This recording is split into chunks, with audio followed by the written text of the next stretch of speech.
Hello Automators, thanks for tuning in again. It's time for our monthly unboxing and review of the best new smart home products. This month has 4 different smart home hubs in it, and we're gonna get right into it now with the brand new Echo Show 8 3rd generation.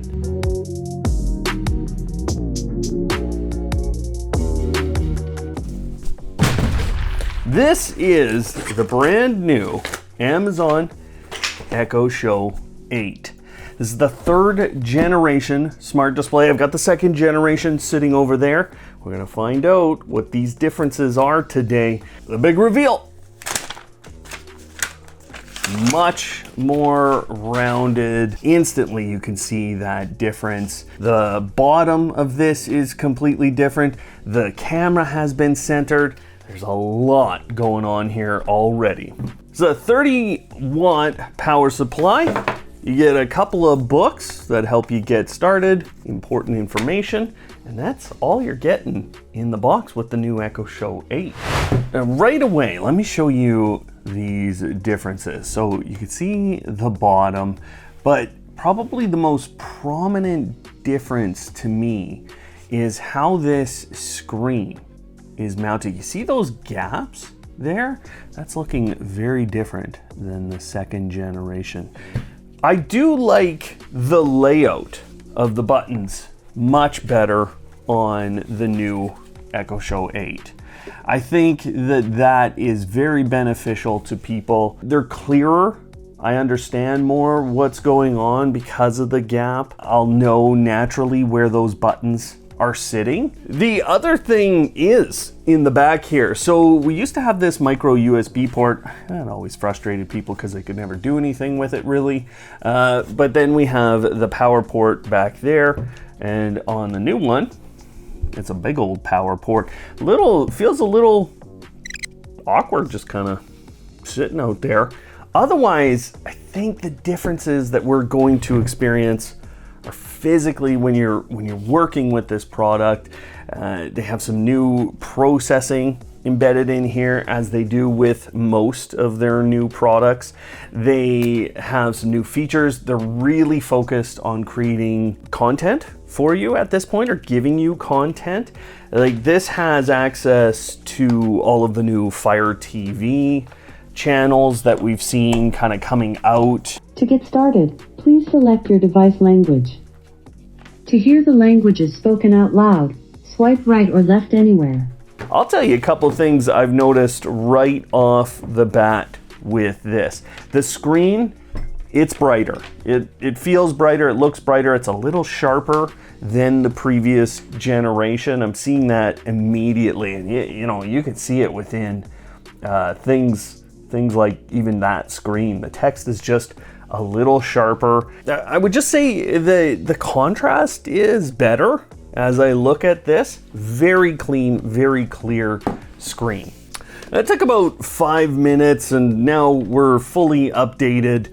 You might find that with these devices, but now I get to pick kind of what's on the home screen. I'm just gonna go very, very simple to start off, but you can upload pictures to Amazon Photos. Another big feature of this, with a 13 megapixel camera, actually this could be very useful as a smart home camera, and you can set it up to monitor your home. So I just hit go ahead, enable that, and that does give you some options from the perspective of automation as well when people walk in front of this camera. From the music perspective, this thing is way better. Spatial audio is a thing. I just asked Amazon to play some popular music, and I switch back and forth between these two speakers. Now, I don't think that this is any louder than this speaker. In fact, this might end up being a bit louder. It's not gonna matter. The way this 3rd generation sounds is what you're gonna be after. This is clear. It's crystal clear. As I turned this speaker, moved it around, which would be you moving around your home, I didn't feel big changes in how it sounded. I did notice that I was in a different direction, so spatial audio is there, but it doesn't sound bad in any location. I'm not feeling the balance being wrong at any spot, even right behind this. A few years ago, what's been packed into the Echo Show 8 would have been considered an absolute wonder of the world. Now today, it's hard to look at them with the same wonder and amazement because we've become used to what we're getting. But Amazon continues to make strong, meaningful advancements with their smart displays, and although I didn't love the Echo Show 5, this design is much more impressive. This is a music player, it's a video player, it's a Bluetooth speaker, it's a communication device, it's a smart home camera, it's a smart home hub with Matter, Thread, and Zigbee, and now Amazon has added some things that make this work together really well. I had written off spatial audio as a feature because I just haven't felt like most of the content we consume can even use spatial audio. And while not everything you will play on the Echo Show 8 will perfectly use this speaker system, these are fantastic and you feel the spatial audio in just about everything. Video playing is just as easy, and if you're a Prime subscriber, then you have access to a ton of content. You can also get Netflix and Hulu and other services on the device, and the screen is brighter. I would say that the depth of color and the blacks are a little better on this version versus the previous generations, but that reflective screen still makes it an imperfect viewing experience, and if you go too far back, the 8-inch side will restrict what you can see. Amazon's also adding the Fire TV channels experience, which I was able to get on the Echo Show 10, but for some reason it's not quite working on this display yet. I assume that bug will get worked out and then you'll have a ton of content options on top of the video homepage. The camera is very good, and at 13 megapixels plus the new auto framing feature on this device, this rivals the Echo Show 10 and its ability to spin in order to keep you in frame. I like that Amazon made this a slow moving zoom and pan feature when the camera is doing its auto framing, but it's surprising just how far this camera can track you. The new adaptive content option is surprisingly nice. As you move away from the device, you can see a shift in the content and then it shifts again when you get close. I like the new quick navigation bar as it lets me get to everything from communication to my notifications and even smart home control. I also like the gestures option, and it's actually working for me from a pretty significant distance. And from the content perspective, Amazon's starting to build options to create your own content, especially when it comes to kids. They released the new Miss A Create feature that allows kids to create their own stories, characters, and adventures. Although there is a subscription component to that, with some of the options being behind a paywall. From that smart home perspective, the interface does exactly the same things as the previous one, but with that Matter, Thread, and now a Zigbee hub in the Echo Show 8, this is my favorite smart display from them in terms of bang for the buck. There's just nothing here I can point out as wrong, except for the standard issues that people have with Amazon smart displays. Those standard issues are what people call advertisements on the homepage. And listen, Amazon's entire objective is to sell you this device and then sell you subscriptions and sell you things on their website. So that will happen to you as you use the device. But even that is improving, and the interface now gives you the ability to adjust what you're seeing on that home screen through likes and dislikes. Plus you can play things right from the main screen, so you'll be able to trend that main home screen to how you'd like it. You'll do that using the like and dislike buttons, as well as some additional settings that let you turn off anything else you don't want to see on the home page. So it will never be a quiet display, except in the evenings if you put it next to your bed. But this is the best display from Amazon, especially when we consider the price, and I can see a number of reasons today that you would and could upgrade if you have a second generation device. I've been nothing but impressed with the Echo Show 8, but I've got another Amazon product later in today's video. Now stay tuned for that one, but I just wanted to stop and take a moment to thank the members here at Automate Your Life. These people make it possible for me to continue making videos like this and our other videos. Now with that support comes a number of benefits, and one of them is that I often answer questions from them here on our videos. Now, last month, Finn asked me a question about which is my main smart home hub in my home, and I answered that by saying SmartThings and Amazon are a pretty good combination that I tend to enjoy. But I want to expand on that by talking about my favorite smart home hub from Amazon.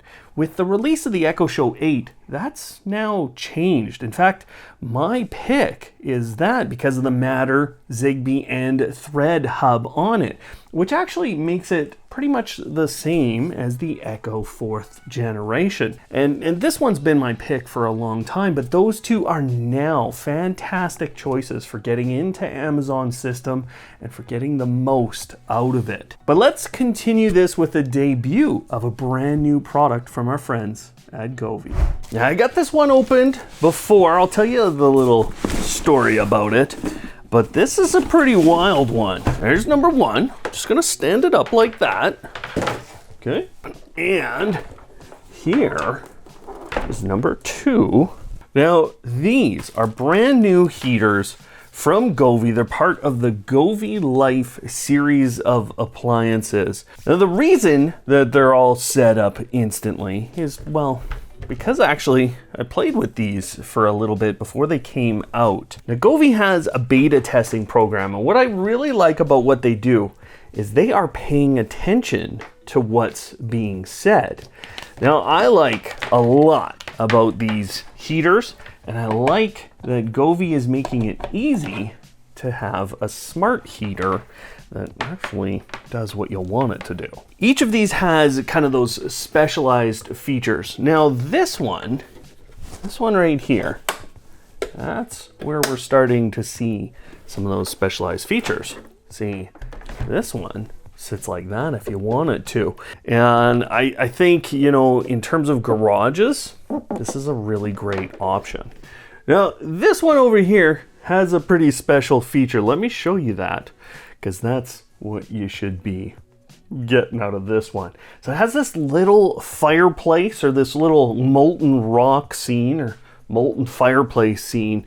And actually, as with Govee, there's 5 different effects that you can put into this. So there's a candlelight mode. It can get a little brighter, and then it kind of just fluxes up and down. There's a warm mode, which makes sense with this. And of course, this has a full fan mode. It has the ability to go low, medium, or high. You can set the temperature that you want. And with Govee sensors, both of these can be turned on automatically based on the temperature in your room, across the room. Now, there's a full manual control scheme up here, but then you have all of these safety features for that, because you don't like kids turning that thing on or off. So you have a child lock, you have tip over protection, you have that 24-hour turn off, you have a handle back here. So this is able to be moved around very easily. It's not a heavy unit. I like a lot of what's going on here, but it's well constructed. It looks very nice. I love the little piece here. People are always gonna talk to you about what's going on here. Whether or not they like it is another whole story. As we move over to this unit, it has a whole different set of features. Now, obviously, this is not like a rotating and oscillating unit like this is. This has 2 methods. You can stand it up, you can sit it down. We have this great, I called it a lightsaber light. And actually, there are a ton of effects, like all the different effects that Govee has on light strips. It's here. It's here in this app. You can move between all those different ones. What you have with this one, you have another fan mode, so I can just turn on, I can go to that fan mode. But then what I have is an air deflector. That's what they call it here. We would call it like a louver. It's able to direct the air in a few different directions. So you can have it straight out, you can have it across the whole way, or you can have it kind of pointed up. And you can change to low, medium, or high rates with your fan. And then of course, you have all of that control in terms of the temperature control. You have a temperature readout here. So I've just turned on the fan. You can put it into auto mode. The auto mode does have an automatic shut off after 24 hours. Now that auto mode is based on a target temperature. So it's gonna sit here. It's gonna try and hit that target temperature. You can see that it has that temperature sensor on here. And you can hear that I'm not able to run these on my battery backups. They don't like that. Now, it'll depend on your personal style, but I can see both of these fitting a lot of homes, and both of these really carry the same set of features. So it's just more about picking your style and watching out for those little differences. They both carry a temperature sensor on the back. They can be placed into an automatic mode that turns the heater on when it needs to and turns it off when your room is warm enough. They both have all of the controls on the device that you would need. I call this one my fireplace heater, and that's because it has that great feature on the bottom. There aren't a ton of different lighting options with that because it actually looks like a fireplace. You're just gonna see that change in brightness a little, and that's probably all I think anyone will want. However, this unit turns quite far, and so it can be used as a fan in a room, or it can be used to disperse that heat. I call this one the lightsaber heater, and that's because of the great LED strip on it. But the big difference with this one is that it can be turned on its side. You stick out the little legs and then you flip this over. Unfortunately, with that, the display doesn't flip. So you'd be reading the numbers on the side of that. But I think the LED strip looks really great this way, and it comes with a lot of different effects that you can pick from and you can use in automation. Now, those automations can come from Amazon because you always get to pick from the different scenes that are in the Govee app when you're using Amazon to automate their products. But Govee is starting to do something a little different with their appliance products. What they've started to do is pair their appliances with other sensors that they are selling. For these, one of the temperature and humidity sensors that they sell can be paired directly with this. And that means you can heat up the room based on the coldest or the warmest spot in the room if you want. Now, there's more to come, and there's more I love about these heaters, so stay tuned. But already, these are something that are going to take the edge off this winter, and I've been enjoying them for a few weeks now as we get into winter here in Canada. Okay guys, I can't figure out how to get this box open. I have no idea. Okay. Now, these are going to copy, so we might as well get the Pixel Watch 2 rolling while all this is going on. And there you go. That is just a lovely experience. You know, I really like the dial on the side of this watch. I'm really enjoying how that feels. I do like the rounded face. I think that's very, very important for long-term usage, actually, for me. I don't like the square feeling on my wrist. Like, you bend your wrist and then it's bugging you. The little bit of rounding, I think, helps a lot more with that than we like to admit. I can see all the sensors on the bottom, and you know, the entire watch itself looks fantastic. Obviously, we got to see how it looks when, you know, it's turned on. Let's see what else we get in here. Okay, is this a charging? Oh, wireless charging. That's kind of what we would expect out of lots of these types of devices. Any of the, you know, the health stuff. The tabs here are not working that well, Google. But there we go. We've got a cable. It's USB-C though to this, and then there's these little pokies on the bottom there. You get like a little manual. Let's get started. Unlock your phone and turn on Bluetooth. Press and hold the crown on your watch for 3 seconds. I'm in the middle of a phone transfer here. Now, I've got 2 fairly substantial products to go through to use for a number of days. So let's go with the Pixel Watch 2, and we're gonna do a little bit of a different breakdown for how these have gone. I'm gonna live with these devices, and I'm gonna show you my everyday with them. Okay, it's time to set this bad boy up. I got the Pixel Watch app. Let's see. Terms of service. No, I never let that, guys. You gotta stop asking. Yeah, okay. Connect. Choose a watch. This one right here. Yeah, that one. Starting pairing. Now this is something that I do really like. So I can put it on the left or the right wrist, and then I can also set where the crown is. So if I wanted to actually reverse where that crown is on my wrist, I could do that. So I like it, and it's kind of set it naturally for a lot of people. There it is. It's now connected to the app, and now I'm able to set some goals, and I've also connected it to Fitbit, but you know, I don't love that they're still trying to get me to pay for this kind of a thing. I don't want that at all. So I've got 6 months of it, but I'm not going to be paying a bunch of things. We'll see what I get without that though. This is a really interesting thing to me. So you can have quick call of emergency contacts. So share my real-time location, and set a safety check if you don't arrive safely. So I really like that these kinds of features are available. Obviously the Google Assistant, you know, I've got that all over my home, so we're good to go here.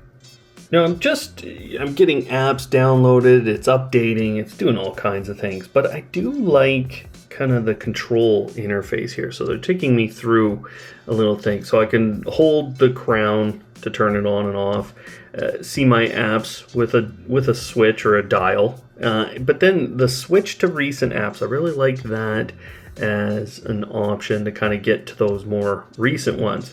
Obviously, you've got the sensors on the back to track your workouts and make and take calls.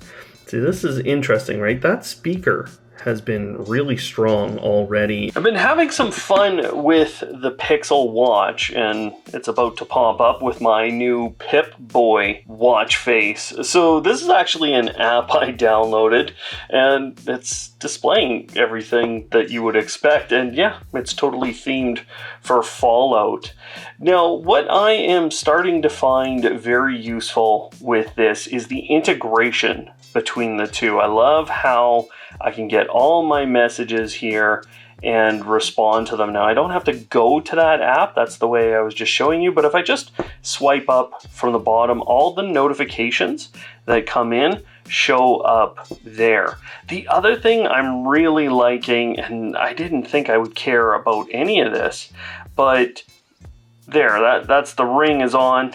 Okay, now do not disturb is on. Okay, that's sleep mode, airplane mode. I can ring my phone. It's quite loud. It'll fire that off real quick. And then there's a couple other modes, but I'm also finding the smart home integration all right here. Now, I'm not finding it as good for me to move that way, but here, I can turn off these lights, and I've opened up my door lock in the past using this. It's been very beneficial. You can view everything in your home. You can get to all of it. That's just my favorites page, and you can even get into automations and devices. And speaking of which, the Google Assistant is here in the apps, or you can set up all these different screens. This is really useful. If you've added places in the Home app, you just tap on one of those places and it opens up navigation on the watch, and the speaker is actually good enough for you to do this. The Google Assistant actions are really good. So here's me just setting a 5-minute timer. You get little icons like that show you what's going on. So this has actually become fairly useful. I didn't have the first version of the Pixel Watch, so I can't compare the two, but I can compare this to the Apple Watch and previous Fitbit watches that I've had. Physically, the watch is fantastic in one way and then not so great in another way. The fantastic part is that it's circular, and even when I bend my wrist, I don't end up pressing the crown button like I did with the Apple Watches. I never enjoyed how restricted my wrist felt with the Apple Watch, and I don't feel that at all with this, which has kept me wearing it throughout days. On the flip side, the battery life is just not what I'd hoped for. I'm using about 50 to 60% of the battery life during the day, and that's almost too much for me to want to wear this to bed, which is where I get the good sleep tracking info. The good news is that it charges really quickly, so I think most of us will find 20 to 30 minutes when we're getting ready for our day to put this on the charger. Just don't buy the terrible stands that I did. So I want Google to improve that battery life in the next version, but the integration between this watch and my Android phone has been nothing short of exactly what was needed for the watch to succeed. The apps that are available extend the usefulness of the watch, notifications are easy to manage, and I can make the watch behave how I would like it to behave. There are some fun watch faces that you've seen, and I like the fact that I can quickly put the watch into a number of modes by swiping down from the top. Those allow me to get to features that I need quickly. The Google Assistant has been good, and the Google Home control is pretty good too, as long as you're favoriting items in the Google Home app. But to me, the big point of any smartwatch today is the info I get out of it from a health standpoint. I'm getting things like my heart rate and my basic sleep data, plus I'm getting the steps, and the steps do feel very accurate. In fact, everything feels very accurate. I can customize the watch face to get other data on the main screen, and then I can always go deeper and get some extra info. The problem I'm having with the Pixel Watch is that Google is again using Fitbit to withhold information that they already have.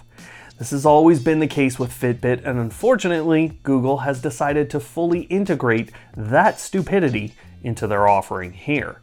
They have all the information, but they just hold it back and bury it behind the subscription, and I'm not gonna pay that. And I don't recommend that you do either. In fact, until Google realizes that this is a major problem, I can't actually recommend the watch for those of you looking for health information. Google could kick the crap out of Apple if they just let all the info out of the bag, but instead they want to get that monthly fee. So until such time as Google decides that they can show you the data that they already have on the screens that they've already built, I'm not going to recommend this one. It's nice, but it's not worth it from a health standpoint, because I can always get that info in a number of cheaper ways. That was us trying a bit of a different format with our unboxings, and it's actually something I'm looking at shifting to in terms of our full reviews too.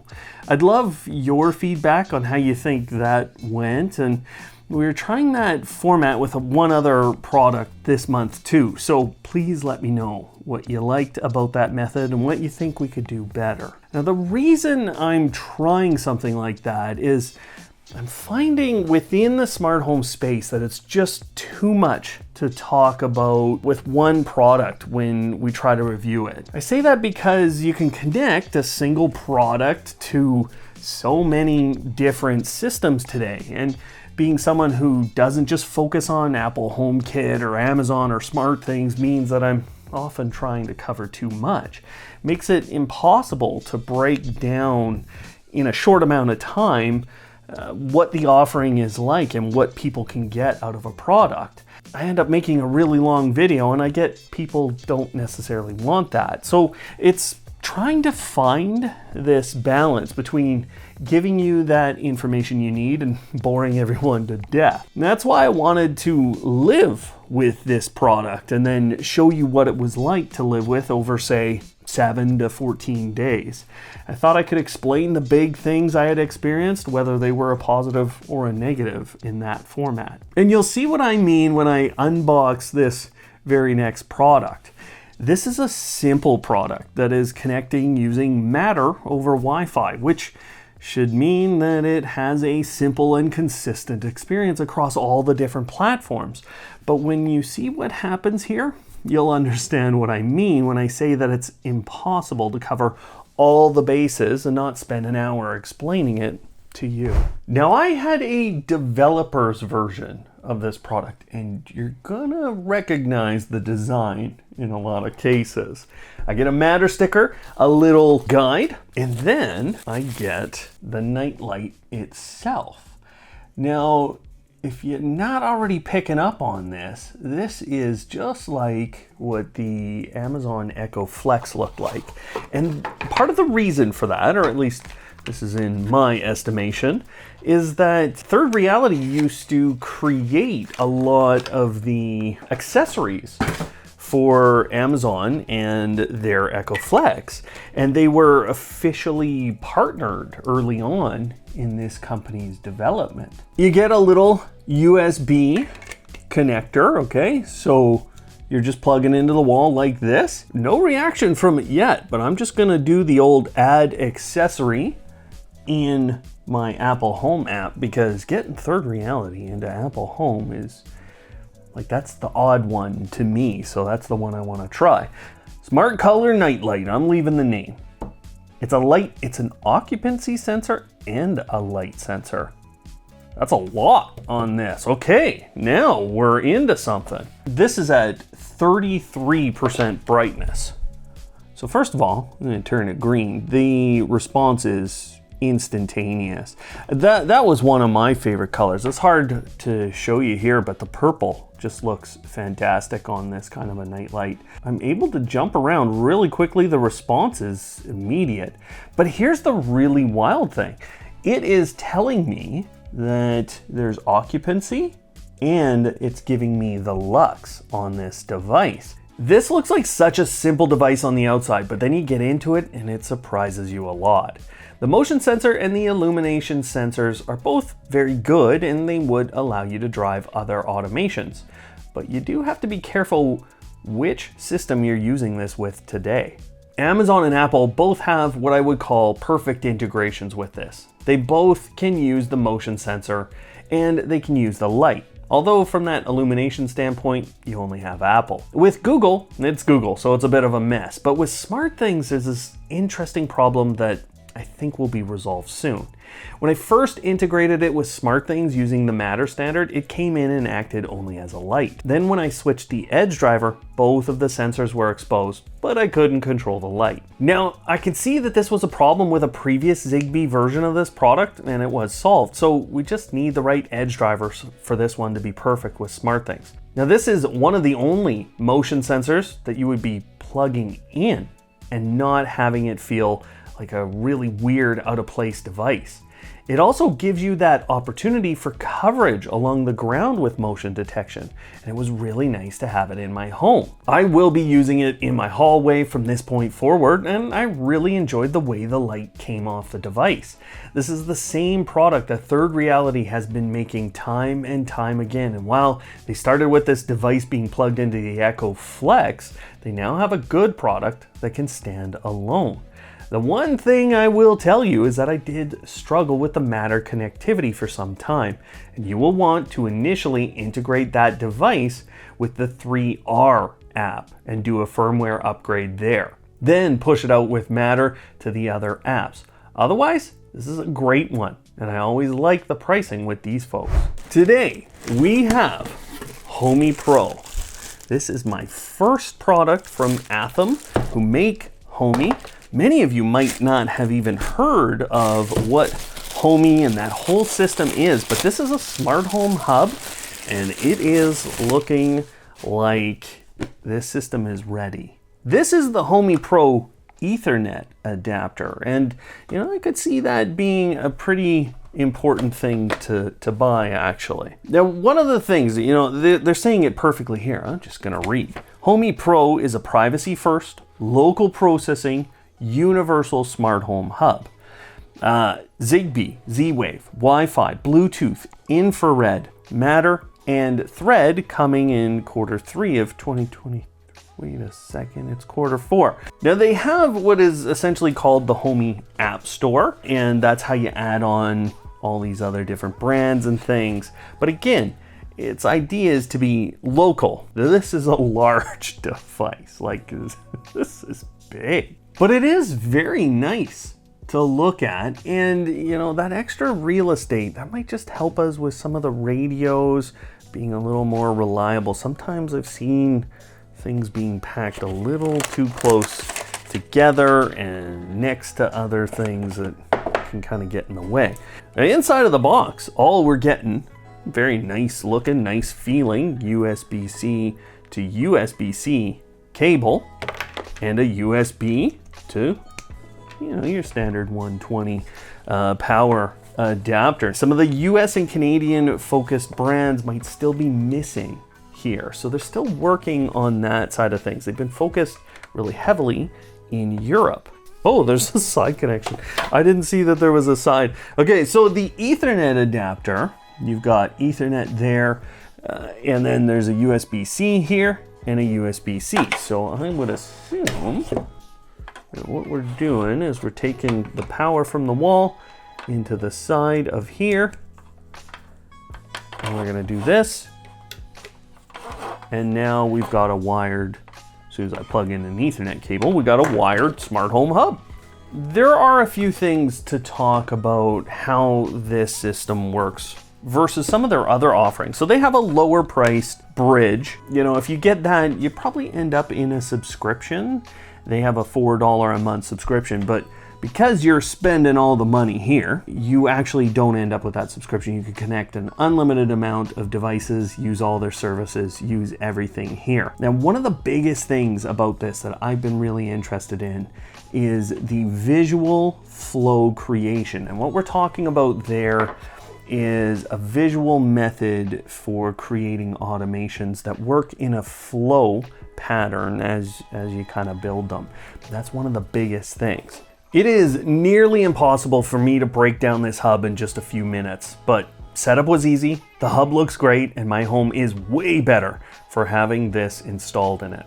This is the most impressive hub I've brought into my home in a very long time, and when you see the next two hubs in today's video, you might be surprised to hear that. I was able to integrate all kinds of existing devices and existing services into this hub, and the folks at Atham, who make Homey, had actually warned me that some of the integrations weren't ready and that I might struggle with being here in North America. However, I found lots of great options, including IKEA and Aqara Zigbee products, SwitchBot, whether I wanted to do that directly or through their hub, Philips Hue, Lutron, and many more products, and I'm sure if I just kept digging, I would have more.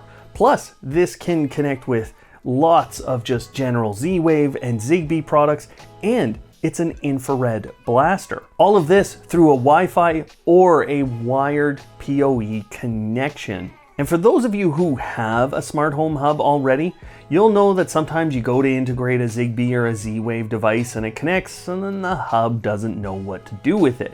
That still exists here. So there are some devices that just won't work today. You'll need to look at compatibility lists, and Homey is pretty clear on what works well and what doesn't. That's where I need to be delving in deeper, and I need more time with the hub to give you a full, complete review. I will be looking in deeper into Homey because this is the most impressive automation creation system that I have seen.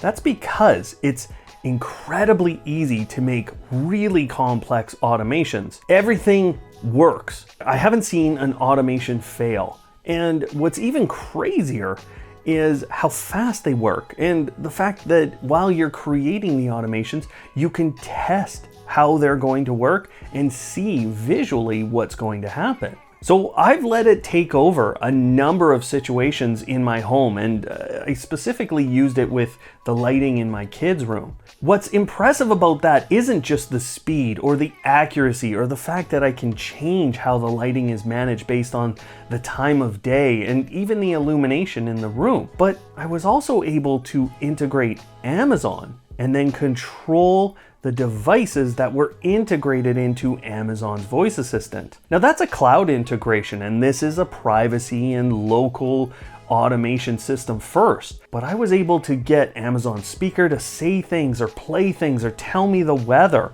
and I had access to a lot of Amazon's specific features there. So in my kids' room, I now have a flow that has multiple starters in it. I then have many conditions and many branches of that automation. And while it took me a few times to figure out how the system was working, I can now see the high power of this hub. The one thing that will get everyone is the pricing of the hub. And I have to continue to stretch this with trying to run my entire home. But I will tell you that I'm ready to look at this as an option in my own home. It could replace SmartThings, and it definitely has some capabilities that SmartThing doesn't. So stay tuned, because I'm going to work with this a lot, but I can already tell you that I've enjoyed a ton with Homey.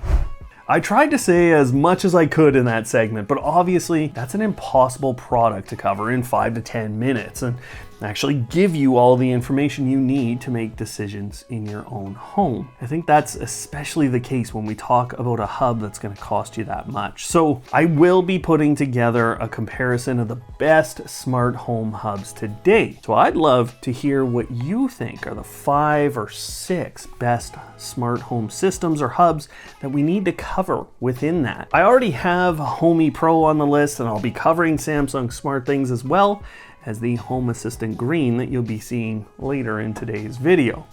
But what else should be there? Should we be talking about Apple HomeKit, Amazon, Google? This is as far away from DIY as I will go, but I am so excited to show you guys this one. Now, in order to show you this tiny smart speaker, I have to go through a training program. And that's because there's actual installers that will come to your home to install the Josh Micro. Why am I so excited to show you this? Because this is the first time I'm going to be able to personally show you a generative voice assistant. Now, I can't talk about all of the plans that I heard from this company. I heard some very interesting things when I reached out. All I can tell you is that I'm pretty excited to see this platform continue to develop. But this is the Micro. And it is Micro. This is really different. This is a softer rubber base. I can see a USB-C port in there. Does look like we get a couple of mounting options, wall mounting or tabletop placement, and it looks like I get a little stand for this. That's kind of neat. Ooh. This right here looks PoE. The PoE, power over Ethernet. So there you go, there's your Ethernet connection. And your switch, your network switch has to be capable of doing this, but lots of the Eero stuff can today. So then it goes to USB-C, and then that USB-C just goes in the speaker, and you're gaining a lot through that. Now the truth is, it feels very much ready for a DIY setup. And it just says go to josh.ai/setup for step-by-step instructions. I can get an app. You'll have an app to control it in your home. This is going to be very simple once you have it in your home. But the install process is to make the connections with other platforms. Hey there, I'm Josh. Open the app and let's get started. Let's get started. This was my first opportunity to live with ChatGPT controlling my smart home. Now, more properly, you'd call that Josh. He was controlling my home, and it was a very interesting experience. Now, starting with hardware, I don't think there was anything really special about this Micro. There is a wired or a wireless option in terms of connectivity, but the larger systems from Josh have almost all wired connectivity, and I was even shown how they have fully redundant hardware in their larger systems. So if you go deep with this system, there's going to be high reliability. The speaker itself doesn't sound amazing, and it's not intended to. In fact, you're supposed to use something like a Sonos system or one of the other compatible systems with Josh. However, the microphones are very good, and every single time I tried to wake up this speaker, it worked. It's good in loud environments too, and I love the light ring. And the speaker can actually control a lot of your home. You have a single tap, a double tap, and you have the ability to swipe your finger or move it around the edges to dim or brighten lights, or you can change that to volume control or even shade control. Those 3 commands are completely configurable, but as it comes today, a single tap actually mutes the microphone. Now, lots of the work that happens with Josh is happening locally in your home, but Josh will use cloud connections with some of the vendors. Also, what I've noticed is if you have to speak to the voice assistant, it does require a cloud connection, but you can go read some of the really interesting wording on the Josh website about how they encrypt that and how they are keeping it very private. So automations are happening locally, and most of this is inside of your home's network, so it's very fast. But when you're conversing with Josh, the responses can take a few seconds. And if you've ever typed anything into ChatGPT, you know that this is what it's about. It's the same thing here, but the responses didn't have a lot of delay, and I'm going to show you how it responded to me, asking a couple of things related to recipes. Now you'll notice I got a little more specific on the second one, and I got a much better response. And this is what you can expect with Josh. How long do I need to cook eggs in an Instant Pot to get hard-boiled eggs? To cook hard-boiled eggs in an Instant Pot, you'll typically need to set it for about 5 minutes on high pressure. Keep in mind that the cooking time may vary slightly depending on the size and quantity of eggs. It's also a good idea to add a cup of water to the Instant Pot before cooking. Enjoy your perfectly cooked eggs. Give me a recipe for Instant Pot hard-boiled eggs.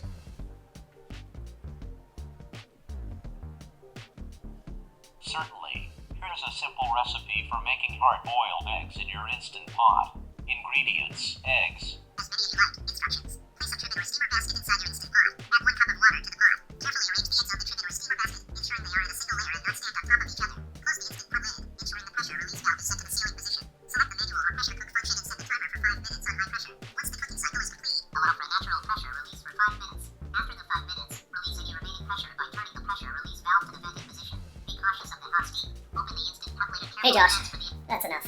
Now, I still experienced a couple of times where Josh kind of lost his mind and couldn't answer, or the network connection wasn't working quite right. But I was able to do just about everything you would expect with a voice assistant. I was able to do things like timers, for example. Hey Josh, set a timer for 5 seconds. Your timer has been set All for right, 5 5 seconds. seconds. And we're starting now. Hey Google, stop.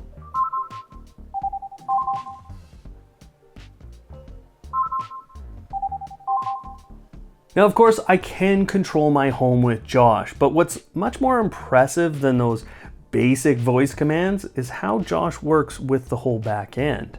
Now, understand that what I'm about to explain would be done by your dealer or the person who would be setting you up with Josh. But through the back-end portal, I was able to connect a number of things. I don't personally have a ton of products today that connect with this system, and of course you should look at that compatibility list before you go down this rabbit hole. But I was able to connect my Apple TV, my Roku television, my Philips Hue system, my Lutron Cassetta system, and even some TP-Link products. And then came my foray into Josh's scenes. This is where things become really interesting. That's because this is a scripting language, and it's an easily accessible language with really good documentation on it. So I was able to create a couple of scripts right away that would help me automate some very simple things. The one I made first was a script that tested the time and then modified how my lights were being used in the kitchen. And then what was even more interesting about that was I could add a number of different voice triggers. This gave me the opportunity to make it a really natural command and something that I wouldn't even have to remember. I could also add in automated triggers, and I could decide on the responses that I would get out of Josh. Plus, I was able to add it as that double tap on the speaker itself. I'm just touching the surface of this automation engine, and it looks honestly limitless in what it can do. And that is on top of the fact that you wouldn't have to do any of this. You would get customized dashboards built for you. The app itself is really good, and all of your user accounts would be created and be limited exactly how you want them to be. So the configuration of a system like this is pretty much limitless, and the only limitation are the integrations that are available today. Now, I'm going to continue to work with this system and learn the ins and outs, and I'm also going to continue to explore what we can and can't do with Josh. To me, this is a voice assistant that needs to be looked at deeper for the smart home, and I think I'm already feeling like it's more powerful than any of the ones we have today. We have typically seen security systems being the point where companies come into the home and set up a system for you. And then once in a while, they'll provide some of those smart home features. So it was really interesting to test out a system that actually comes from the other side. It's less about security. It's more about convenience and a real connected living lifestyle.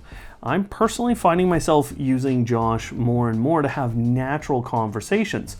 And this is obviously all leading to a place where we will have those smarter voice assistants in our homes. Now, I think a lot of people considered the era of voice assistants kind of dead sometime last year. But when you look at what Amazon and Google and a company like Josh are all doing with generative AI being worked into voice assistants, it's easy to see that the voice assistant 2.0 era will be fun and exciting.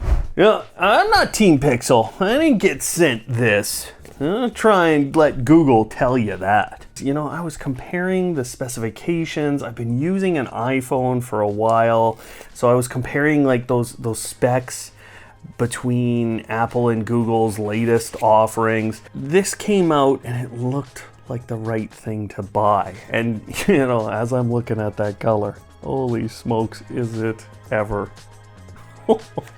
That is gorgeous. One of the things that I really haven't enjoyed about, like, the iPhones feel so weighty. They're so heavy. So yeah, I bought like this older iPhone. It's not like a brand new one, but I'm not liking the experience anymore with Apple. I'm finding it just as buggy as anything I've experienced with Android. Yeah, I gotta say, this thing looks impressive. Now look at how you've got this coming out. Now that's gonna mean that it sits a little funny on the table, but actually, guys, it's not bouncing. The way they did that, it sits flat. It's just a little bit angled towards you. I don't mind that at all. Super bright. And you know, one of the really nice things is I'm gonna be able to transfer these two very seamlessly, very quickly. So let's get into the setup. I tell you, this thing looks pretty impressive. I'm gonna hit get started and we're gonna set up using another device. I can copy settings, accounts from another phone or tablet, keep it nearby and unlocked, okay? I tapped it, give it the old taparoo, tap, tap, tappy. Getting your phone ready. That's it. That's it. That's awesome. I'm excited about things like the telephoto lens. Like, you get a 5x actual optical zoom.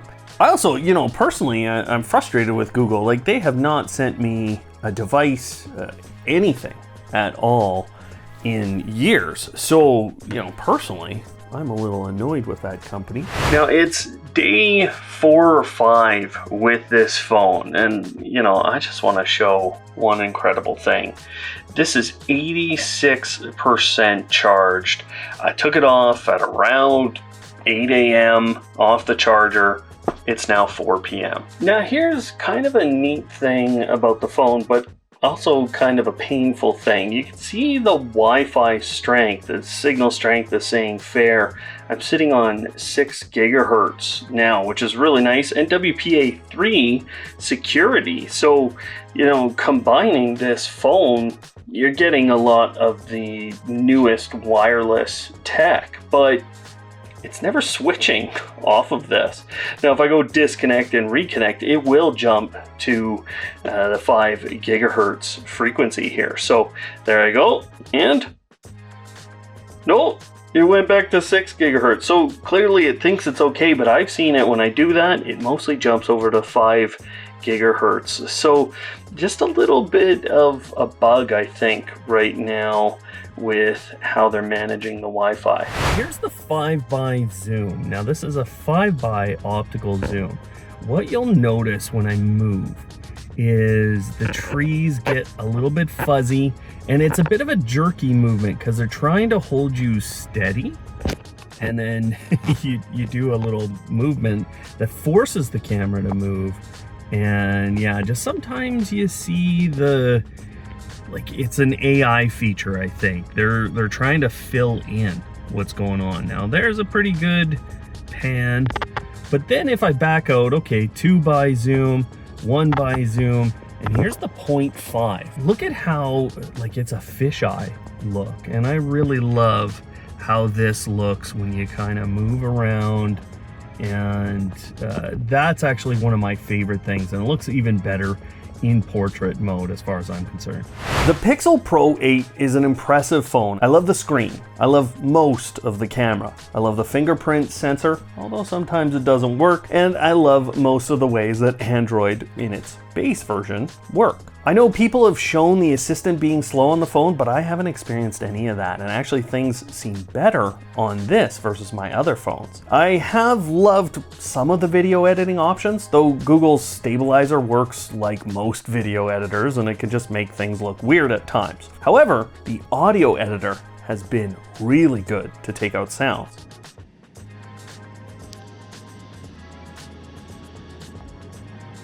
Okay, Josh.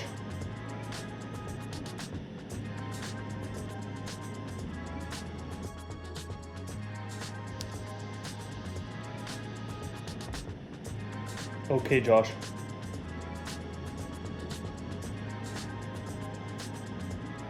The battery life seems really great to me, though some people have complained it's not enough for a flagship phone. Every night I have 30% or more on my battery, and that's more than enough for me because then I charge it. Now, I've had Pixel versions from 3 up to 5, and they've always felt lightweight and a little cheap. They felt plasticky, and I never felt like they could last 10 years of regular use. Now, I actually think this one could. It feels much more like an iPhone physically than it does a Pixel. It's solid and it feels resistant to all kinds of damage. And actually, I've already dropped it a few times. Now, I think there's some things about this phone that people need to understand, and Mr. Who's the Boss correctly pointed this out. The AI or generative features are not happening physically on the device. That means Google could pull those features or shift them to a subscription model at any time, and would be highly likely to. If you think about the loading on their servers 5 years from now on a phone they're not making any more money on, I think they'll probably do that. I took the risk on Google, knowing that even though they've offered 7 years of security updates and a lot of guarantees with this phone, they can just make choices as a company where they walk away from things. That could happen here, but physically, this device feels ready for me, and I like the Android operating system better than iOS because of the ability to manage things exactly how I want them to. So it was expensive, and hardware-wise, I'm sure I didn't get the same level as I would get with an iPhone. The pricing is too close to ignore that fact, and for a lot of people, they're still gonna go with an iPhone or something from Samsung. Still, after a few weeks, I'm happy with my purchase, and that tells me a lot.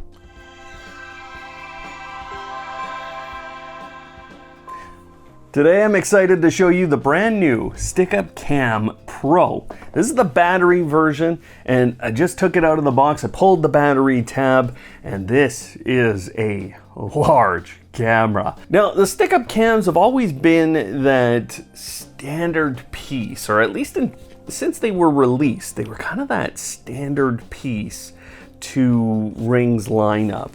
Now, you can actually twist off this base, and in the future, I'm thinking there will be some additional options for bases like pan tilt mounts, things like that.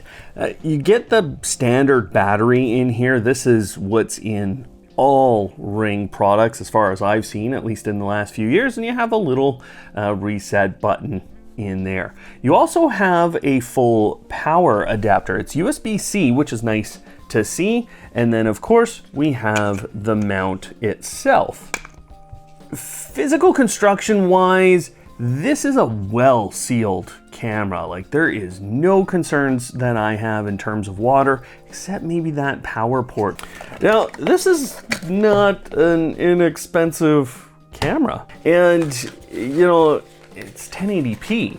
So a lot of people are gonna balk at that. Plus, they're gonna balk at the fact that you have to have a subscription, more or less, with this product. Now, you get a micro USB cable, which is a little weird because you got that USB-C port on the back here.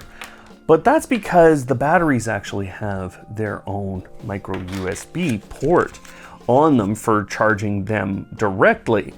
Now, there are a few features here that turn this into the Pro version of the stick-up cam. The first is their aerial monitoring. So they call this the bird's eye view, where you're able to see this top-down look at your property and how people are approaching it. And then this 3D motion detection method. So you're able to pinpoint exactly in your property where you want that motion detection to start, and it's a little more accurate than you're going to find most just basic PIR sensors. Now, I already heard the speaker. The speaker sounds great. I'm going to test out the microphone here in a little bit, but they have noise canceling on these and they actually sound really good. If you've used any Ring products, this is a huge benefit of their products as well. Amazon's new camera is not a cheap one, and that means it has a lot to live up to.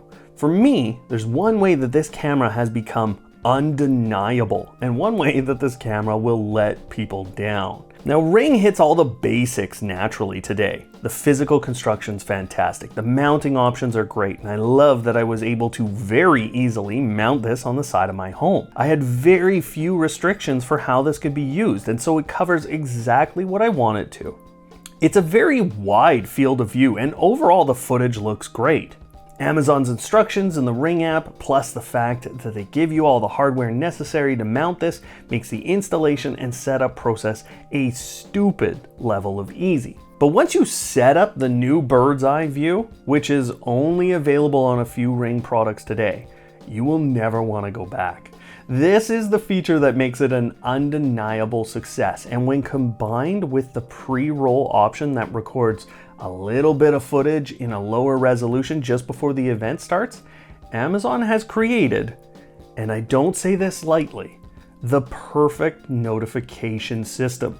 Cue the gasps. Now, what I mean by that is I have never received a notification that wasn't from someone physically on my property. The notifications have never lied, and I am only recording the events that I need. Then I'm getting a couple of seconds before the event starts with that pre-roll feature so I can see the intention of the person and their path. And that's where the bird's eye view comes in and tells you where they are on the property and the path they're taking. Plus, using that feature keeps me getting the notifications that I need, and it eliminates all the ones that I don't. I'm not getting a motion notification based on a car being in the street, nor am I getting a notification from someone walking by my home off my property. I'm only getting the detections I need, so I actually trust this camera. I can use it with Amazon's routines with their voice assistant to bring up the feed on their smart displays and the Fire TVs when someone is detected, and they are happening fast enough that it's actually useful. That's an extremely rare experience today. So from this notification and recording standpoint and the app, everything's great. But the other side of this is that it's a very expensive camera, and the footage is still not at a level even with the price tag. Don't get me wrong, in good light the footage is perfect, and I can even zoom in on people at the very edge of my property and still get a good understanding of what they look like. But it's that low light condition or nighttime conditions that I still don't think it's quite there for Ring. I think they just need to work on this as part of their overall camera package, because it's something we've seen on lots of their cameras. So if you already have a Ring stick-up cam and you don't like the notifications you're getting today, this is a definite upgrade. And I do think it's worth it in that situation. I also think it's worth it for folks who use Amazon Echo Shows, Fire TVs, and other products like that. It's just you gotta watch that nighttime vision is not perfect. Oftentimes I'll work with a product for a month or even longer than a month, and with that last one I only had a couple of weeks with it before I had to come out with all my thoughts for this video. That means that sometimes I'll write something in my script and then I will experience something totally different right after. And what I experienced with that camera that was a bit different was that the Wi-Fi connectivity was not as good as the Tapo cameras that I had out there previously. If you watched our full review video on those, then you'll know how impressed I was with them. But this latest camera from Ring seems to have a bit of a weaker transceiver for Wi-Fi than I would have expected. So I have seen it a few times in its current location being unable to bring up the feed on a Fire TV. So my only additional recommendation for those cameras is that you check that your Wi-Fi signal is fairly strong, because I'm working with one at that location that's around minus 70 dBm. Anyways, we're moving on to the final smart home hub in today's video, and I've already alluded to what it is enough in the video today, and there are time codes in the description, so I'm not gonna make you wait any longer. Let's get into Home Assistant Green. This says Seed Studio, and if you already know, then you're excited. Now, Home Assistant Green, the important piece here is that it's essentially a pre-packaged Home Assistant Smart Home Hub. I'm looking forward to this one. It seems to have just about everything it needs, but I did pick up the Home Assistant Sky Connect. Now this is gonna give me most of my radios, but we're gonna discover what else I might have needed with this. I get a little card telling me how to get started. Pretty simple. Here's some warranty and safety information. This looks like, and it does say that it's a power supply, a little jiggly for a power supply. Now this is going to be reminiscent if you saw Home Assistant Yellow, which I never purchased. That was one you had to back, kind of early backing, and I wasn't sold after Home Assistant Blue crapped out on me. A number of ports on the back, 2 USB ports. They're both USB-A. This has no Wi-Fi connectivity on it, and that's actually, they state it.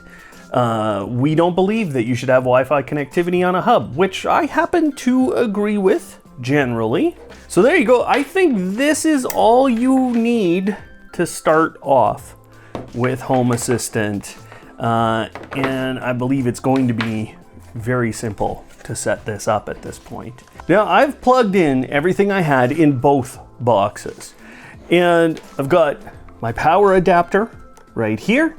It's all connected in. I got my USB extension cable that I got with my Sky Connect, and that is it. Like this is Sky Connect in a nutshell. I mean, that's smaller than most nutshells. You know, I kind of said, oh, there's probably some people who are pretty excited. And that's because I've kind of been a little bit standoffish with this platform. Not because I don't like what they're doing, not because I don't like the idea of Home Assistant, but because, well, quite frankly, it cost me $500 to get Home Assistant Blue, to get it up to Canada, and then it broke on me. And nobody cared, nobody helped, nobody anything, and I didn't freak out. I didn't yell at anyone. I didn't say anything bad about the platform, but quite frankly, as far as I'm concerned, if that's the hardware experience, you're not ready for me to tell my audience, you guys who watch this show, you're not ready as a platform. But here I am, I'm ready to try this one again. I love the look. I love the way that this whole hardware package has come to me. This is very professional. This is right up there as far as I'm concerned, hardware-wise, specification-wise. It's right up there with every other hub, and I would say it's probably a little better hardware-wise. Be neat to open that up. You know, when I do stuff like this, I'm sure there's people who just get so angry. I didn't do this with Home Assistant Blue, by the way. And there's the big reveal. Oh, okay. So just in case you wondered, what was inside of this thing? Ready? There you go. There's the board. And you know, I gotta say, it's looking pretty clean, pretty nice. Obviously I can't see a lot of the underside. There's a few chips on the underside. Okay, I'm sure I'm in trouble with a bunch of people who are gonna tell me I shouldn't do that. But I'll tell you, there's a couple things I noticed. There's a slot for a battery right up here. See that? So there you go. Now I gotta put this thing back together. I gotta set it up, get it working in my home, and I'll tell you just how easy it was to get Home Assistant Green working with everything in my home.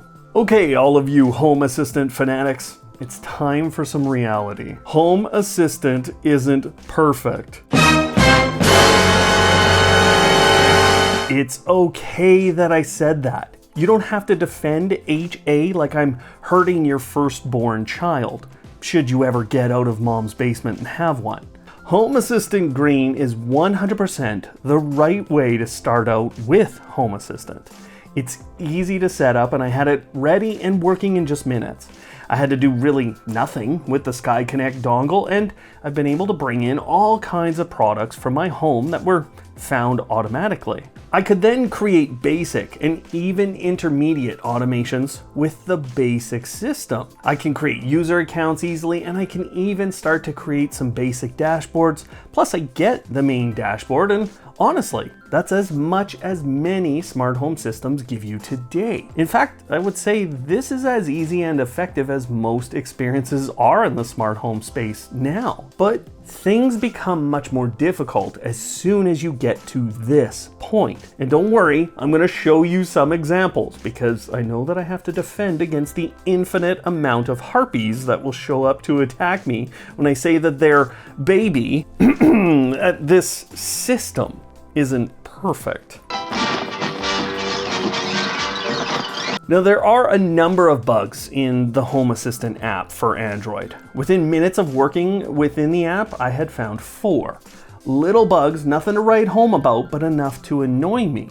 And something that I'm not experiencing in other smart home apps today. Navigation isn't easy in the app either, and everything has been packed into a settings menu that's loaded with more than any other app I've seen. My TP-Link power bars, for example, came in with 5 different entities per plug. It's nice to have all that information, but why are they all separated on my dashboard? And why did they come in with the weirdest names imaginable? Thereby leaving me a job to take on to rename and adjust everything. Now, why is my Sky Connect dongle requiring me to use an experimental feature to use Thread and Zigbee at the same time? Why isn't that ready now? How am I to use Thread today? And why is the Matter integration still a beta? There are just lots of questions in a system that's supposedly the best. And that's because it's on you, the user, to figure it all out. I'm not worried about it! I'm not worried about any of this! The good news is there's a huge community and there's lots of help available. Just don't ask what's considered a stupid question in any of the forums because keyboard warriors will rip your guts out. Now, when I, someone who has worked with smart home systems for my entire adult life, went forward to try and produce more sophisticated automations or to integrate more products than had been automatically found by Home Assistant, I ran into more difficulty than the average person is going to be able or want to deal with. I found myself needing IP addresses, which isn't the worst, and I think most people could figure that out. But then I found myself needing hosts, host names, user accounts, API keys, understanding things like SSL security, or just plain old finding an integration like with Nanoleaf that requires me to use 2 different ways to bring in those products. So not only could I not bring in Nanoleaf if I didn't have HomeKit running and some sort of Apple product in order to maintain that, but I was now having to manage Nanoleaf with 2 separate integrations. Then when I went to create more sophisticated automations, I found some helpful tools like the Blueprint tool. This meant I could go and see posts by other users and then just hopefully install their blueprint and get it working. But even within that, I was finding myself on FAQ pages that were complex and trying to explain programming language. It caused me to have to rethink using the integration or just spending time figuring out what that integration could actually do. It's just so much to do and so much to learn, and that's because, again, this is a system that is on you to build and to maintain. And whenever you don't want to build or maintain something, there's now a subscription for it. You can get the cloud service from Nabu Casa, and that will help you access Home Assistant from outside of your home and help you configure a voice assistant. So it's now become a system that you have to pay for the shortcuts, and then it's still on you to manage all of this. For me, the trade-off is just not worth it, but I understand how people get pulled in by this system. It's because they can literally do anything they want with it. When you look at the list of integrations and you look at the blueprints that are already built by the community, the bones are here for doing incredible things in your home. And I've seen the results from people who are neck deep in this system. The dashboards are something that I think are ahead of the rest of the industry. And there are components of Home Assistant that are well ahead of the rest of the industry. But now the words private and local are available in other systems. You've seen that here today. Executing automations quickly and effectively and having complex automations, those are available in other systems today. The rest of the world is catching up, and Home Assistant now needs to look at their fantastic system and understand that most of the world doesn't even know what a trigger is, let alone what an entity could mean or what a host name is. They need to round out the offering and make it accessible for the average person. It's a tough road, and I hope they do it, because very honestly, this is an incredible hub for someone who's willing to take the time and effort necessary to make their home incredible. It's just not for me, at least not yet. As always, automators, check out the links below for any of the products from today's video. And before you go, make sure you hit that subscribe button so you get to see our next massive unboxing video in December. But there are a ton of amazing products in last month's unboxing video, which you can watch. Otherwise, thanks for watching today. And of course, don't hate, automate.